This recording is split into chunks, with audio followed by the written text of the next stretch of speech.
Hello, everybody. Welcome to today's burst of innovation, our 10-minute burst where we pick one topic to dive into to help us turn chaos and uncertainty into opportunities and clarity to move forward. Today's topic is very much in line with exactly what I just said, which is turning chaos into opportunity. So we've all heard the recent conversations, discussion, reports about the fact that we're either in a downturn, headed to a downturn, or a recession. And whether we agree on the word or where we are in the process, I think what we can all agree is that the data shows us is that we are headed for some lower economic times. So, we've got inflation going, we've got gas prices, we've got the slowing of the housing market. I don't need to tell you all of it. And if anyone's out there that's an economist, I would love to talk to you and learn even more. But what we do know is that what goes up must come down. So the question that we want to answer is, how do we innovate in a downturn? How do we provide products and services and our value in a marketplace that is not the same as riding the wave in? In good times, it's almost easy to be successful, isn't it? You ride the wave. But in times that are more challenging and more competitive, when things are squeezed, we got to think a little bit differently. So today, what I want to do is I want to give you 3 ways to do that. And I would encourage you to really think about this. And the fact that you're here gives me tremendous hope, because it means that you understand that now is the time to think about this, that you're the type of person that recognizes that this isn't the conversation that we need to wait to have until we're really feeling the pinch. And in fact, I would argue that if you start this conversation, start making decisions and moving in directions towards that now, you'll be ahead of the game later. So let's talk about 3 ways to innovate in a downturn.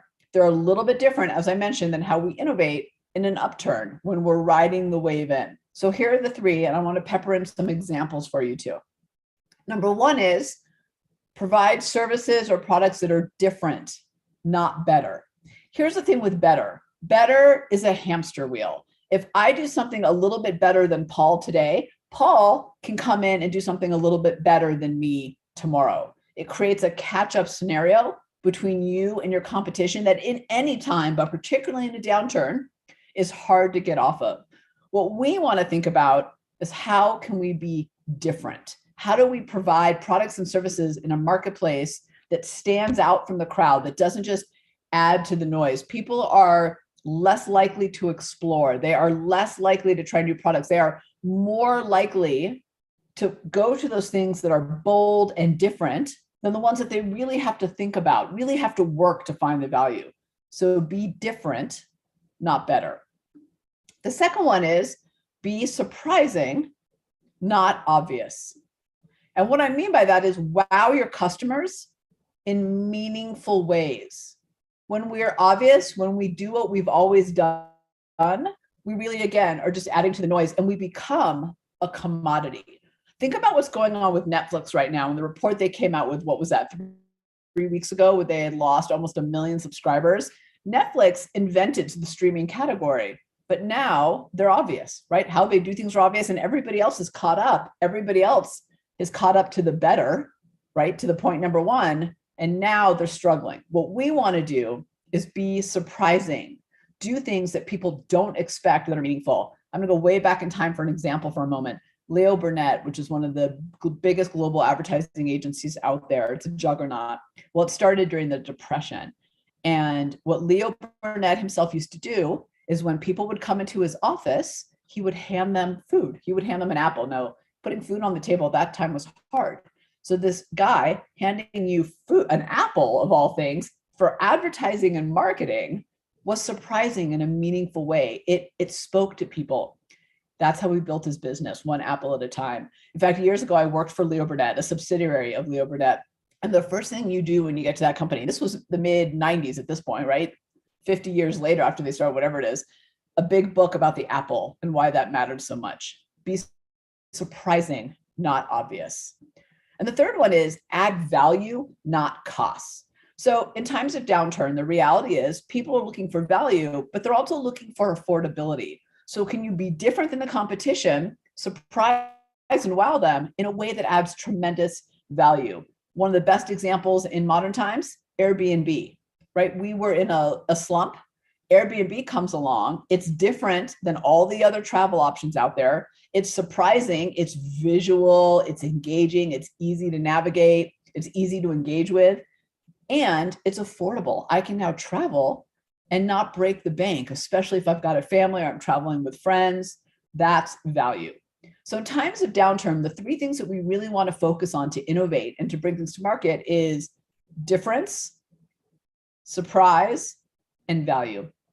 I want to share with you an example from our business of we actually dug into this and a couple months ago made a pretty big decision.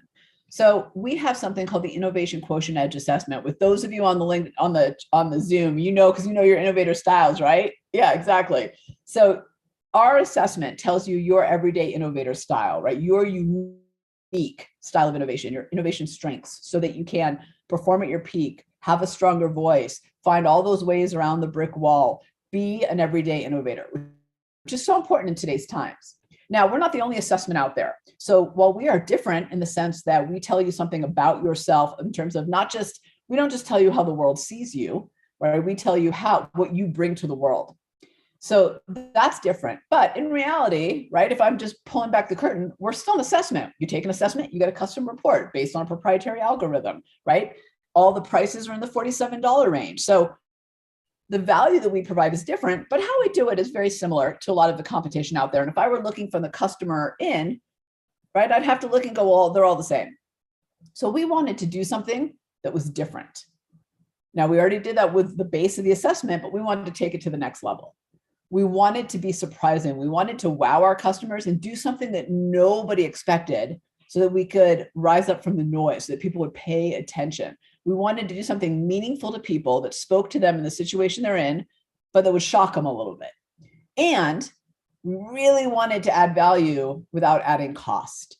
And here's the thing, we believe very strongly, I believe, that right now more than ever, we need more everyday innovators out there. And we all need that skill as we go into changing and volatile times. We need to know how to drive innovation so that we can navigate these times that we're in with more strength. We can be more successful tackling our challenges. Innovation is what gets us there. We know that, and we all have the ability to do that. So we put all this together. How do we be different? How do we be surprising? How do we add value? And we did two things that I'm really proud of.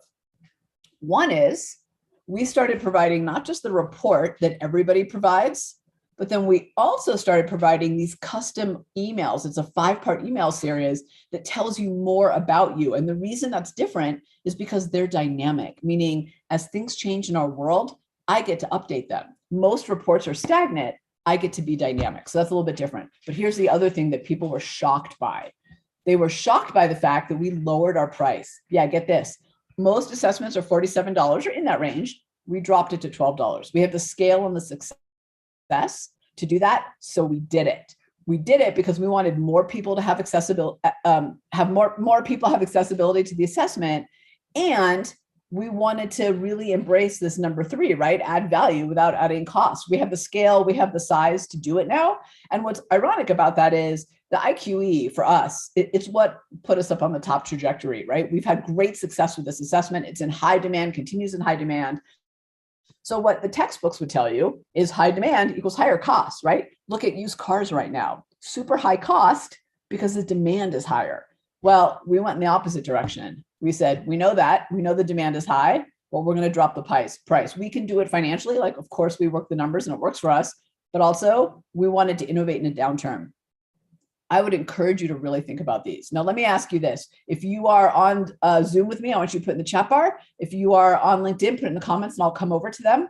I want to know which of these 3 really speaks to you and or what really landed in what I talked about today about innovating in a downturn and the difference and why it's so important to think ahead on this and to really think about what it takes to drive innovation.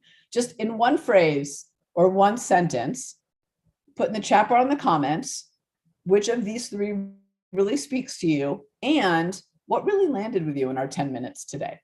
Is it about being different, being surprising, adding value? Is what landed about how you got to think a little bit differently and ahead of the game in a downturn? Charles, I must have been reading your mind. Charles said, this is really helpful to be able to think differently in a downturn. I hadn't thought of it that way, but you're right. Thank you. So yeah, Well, so years of experience will get you, right? Thank you. Yes, you do. And you got to be ahead of the game. So I'm so glad you said it that way. Being different. Yes. And here's my test for difference that I want to throw out to all of you. Think of it like a pyramid.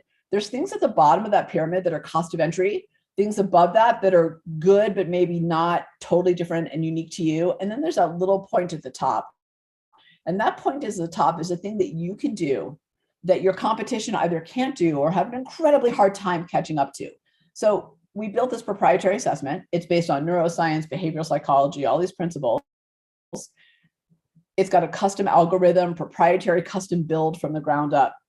For a competition, our competition to be able to do that, it's going to take them years. And we know that. Now, I'm not saying they can't, but it's going to be hard. So that point of difference up at the top is something that we can really own. This human-centered innovation for us is the space that the IQE allows us to own at the top of the pyramid. The bottom of that pyramid is we're knowledgeable in our expertise in our industry. We get results for our clients and for the people in our community. We provide services and products that our customers need, right? That's all at the bottom of the pyramid. Everybody in my space or on the radar does the same thing. So got to move up that pyramid. All right, everybody. Great comments. Innovate in a downturn. Be different, not better. Be surprising, not obvious. Add value, not cost. All right. Thank you so much for joining me today. I can't wait to see you all in the next one. And hey, if you have an idea for a topic you'd like me to cover, or you see some challenges coming ahead that you think innovation and this conversation could help you with, just shoot me an email and let me know. I'd love to know. All right. See you next time.